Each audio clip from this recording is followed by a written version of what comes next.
Petrol में ethanol और जनता के सवाल, क्या E20 बनेगा सरकार के लिए नई चुनौती? सड़क से संसद तक छिड़ी है बहस, क्या अब की बार फ्यूल पॉलिसी पर होगा बड़ा फैसला? पेट्रोल में एथेनॉल मिलाने की E20 नीति को लेकर देश भर में बहस तेज हो गई है। एक तरफ सरकार इसे ग्रीन एनर्जी, प्रदूषण नियंत्रण और ऊर्जा आत्मनिर्भरता की दिशा में बड़ा कदम बता रही है, वहीं दूसरी तरफ कुछ संगठन और लोग इसके प्रभावों को लेकर सवाल उठा रहे हैं।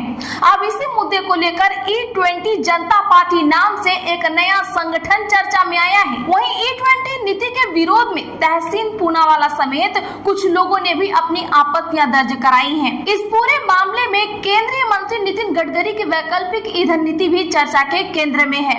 आखिर E20 को लेकर विवाद क्या है और दोनों पक्ष के तर्क क्या हैं?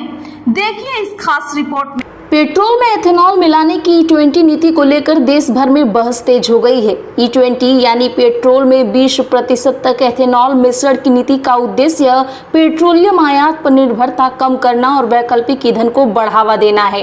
इसी मुद्दे को लेकर अब E20 जनता पार्टी नाम से एक संगठन सामने आया है। इसका नाम CJP यानी कॉकरोच जनता पार्टी की तर्ज पर रखा गया है। CJP ने शिक्षा से जुड़े मुद्दों को लेकर अपनी बात रखी है।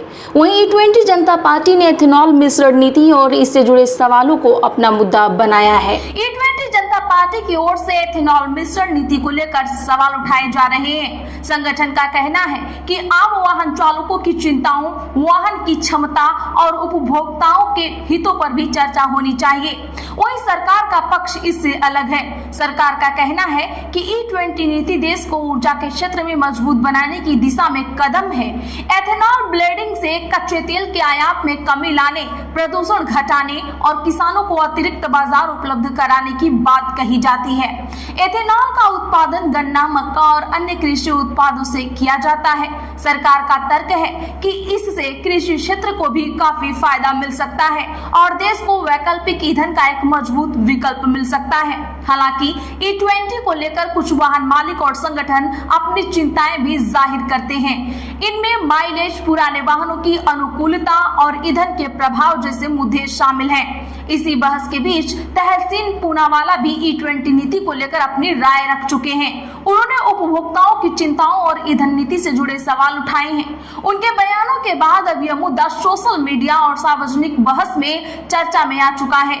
इस पूरे मामले में केंद्रीय मंत्री नितिन गडकरी की भूमिका भी अहम है।